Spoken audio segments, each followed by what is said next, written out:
আলীকদমে এই জায়গাটি মানে এক কথায় অসাধারণ। আমরা গতদিন ওই যে রিসোর্টগুলো দেখছি ওই রিসোর্টগুলো দেখছিলাম, আইডিয়া করতে পারি নাই যে আসলে এই জায়গাটা এত সুন্দর হইতে পারে। ভাই এটা না আসলে আসলে মিস হয়ে যাইতো। এরপরে কি আরো আছে সামনে? গতরাতে যে পাহাড়ের চূড়ায় ঘুমিয়েছিলাম আজ সকালে এসে নেমেছি তারই পাদদেশে। ভাবা যায় আগের এপিসোডে আমরা দেখেছিলাম মিরিঞ্জা ভ্যালির অপর সৌন্দর্য। বান্দরবান ট্যুরের আজ লাস্ট এপিসোড। আজ দেখবো মাতামুহুরী নদী আর মিরিঞ্জা ভ্যালি সুতার ভ্যালির পাহাড়গুলো যেগুলো দাঁড়িয়ে আছে বান্দরবানের বুক চিরে এই নদীর দুধারে। তো চলুন শুরু করি সেই গল্প।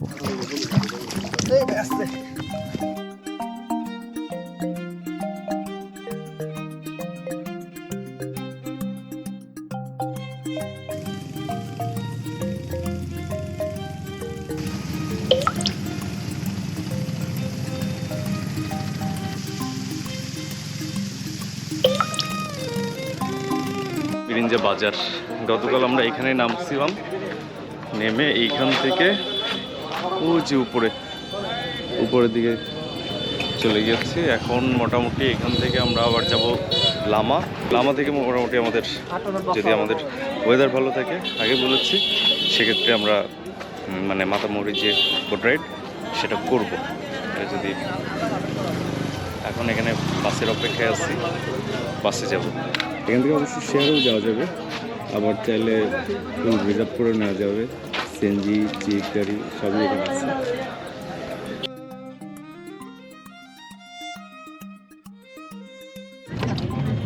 মিরিঞ্জা বাজার থেকে আমরা মোটামুটি একটা লোকাল বাস পেয়ে গেলাম 30 টাকা ভাড়ায়।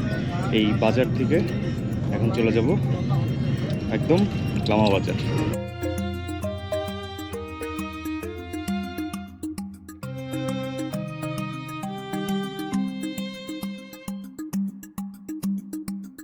লামা বাজারে নামলাম, এখন এখানে পায়ে হেঁটে যাবো আর কি ঘাট পর্যন্ত। যাত্রাটা শুরু হয়েছিল মিরিঞ্জা বাজার থেকে। লোকাল বাসের জানালায় ভেসে আসছিল পাহাড়ি বাতাস, পথে পথে সবুজের পর সবুজ। আলীকদমের লামায় নেমে পড়তেই লামা বাজারের ভিড়, মানুষের কোলাহল, দোকানের ডাক আর আমাদের তাড়াহুড়ো।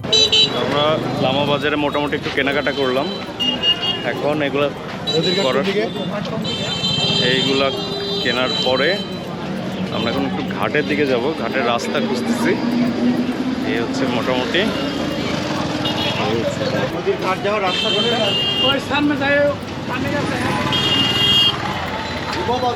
এখান থেকে সামনের দিকে আমাদের যেতে হবে।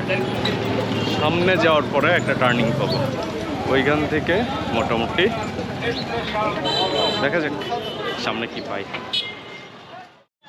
দাদা ঘাট কোন দিকে? সামনে। এই হচ্ছে লামা বাজার থেকে আমরা যাচ্ছি ঘাটের দিকে। ঘাটে গিয়ে পড়ে যায় বেকায়দায়, কারণ এখানে রিজার্ভ ছাড়া নৌকা ছাড়ে না। দ্রুত সামান্য হলেও বোট প্রতি ভাড়া 1100 টাকা। আমরা ছিলাম 3 জন আর নৌকায় যাওয়া যায় 8 জন। তাই অপেক্ষা করছিলাম। প্রায় 20 মিনিট পর পাওয়া গেল 5 জনের একটা ছোট গ্রুপ। লোকাল বোটকে ওই পর্যন্ত যায়, বাস মানিকপুর পর্যন্ত যাবে। মানিকপুর কতটুকু টাইম লাগে মানিকপুর যেতে? আপনার 1 ঘন্টা 1.5 ঘন্টা লাগবে। সাদা পাহাড় যেতে 20 মিনিট লাগবে। একসাথে অ্যাড হয়ে অবশেষে ছাড়লো আমাদের নৌকা। এরপর শুরু হলো সেই বোট রাইড। যেতে যেতেই মুগ্ধ হয়ে যায়। গতরাতে যে পাহাড়ের চূড়ায় ঘুমিয়েছিলাম আজ সকালে এসে নেমেছি তারই পাদদেশে। সাদা আকাশের নিচে সবুজ পাহাড়, নীল জলে আমরা ভেসে চলেছি অজানা গন্তব্যে। এই পথটা উপভোগ করেছি অসম্ভব বিস্ময়, যা ক্যামেরায় ধরা যায় না, শুধু অনুভবে বোঝা যায়।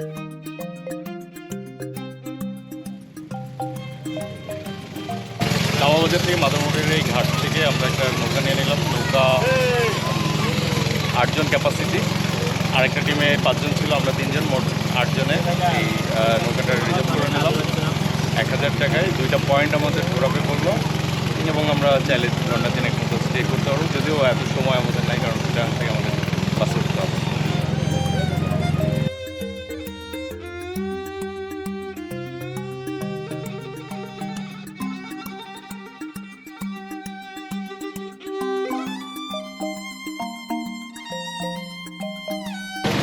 মানে এক কথায় অসাধারণ।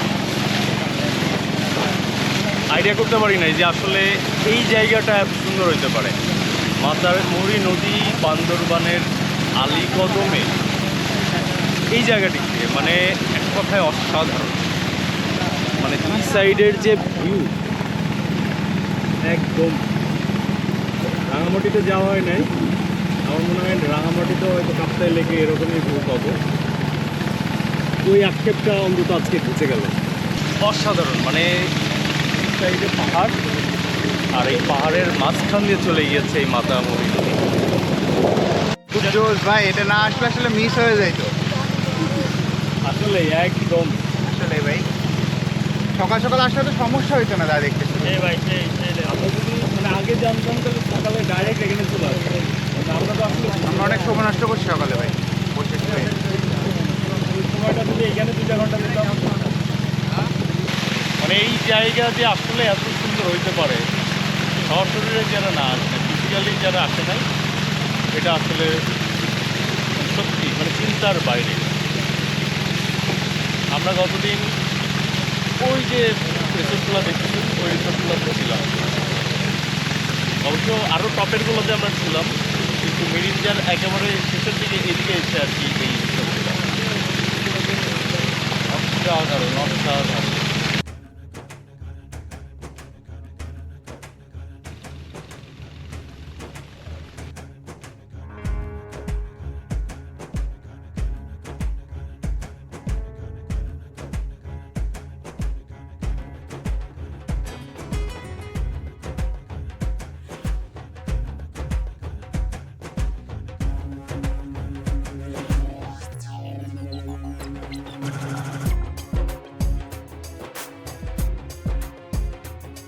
কিছু পরেই পেয়ে যাই সাদা পাহাড়। কি বিশাল পাহাড়, তার নিচে আমরা নেমে কিছুটা সময় কাটাই।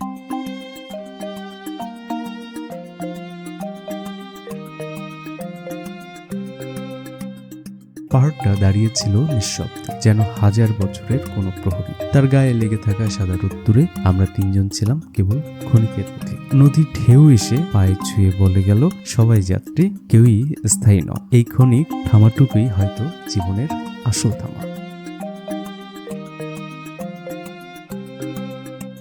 এরপর আবার রওনা। যেতে যেতে পেলাম আদিবাসী পাড়া, ছোট ছোট ঘর, নদীর ধারে জীবনের সরলতা। কিন্তু সময়ের অভাবে নামা হলো না।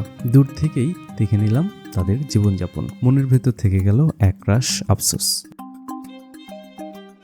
বান্দরবানের গহিনা সিরিজের এটাই ছিল লাস্ট এপিসোড। ইনশাল্লাহ খুব শীঘ্রই দেখা হচ্ছে নতুন কোনো গন্তব্যে, নতুন কোনো গল্প নিয়ে। ততক্ষণে আল্লাহ হাফেজ।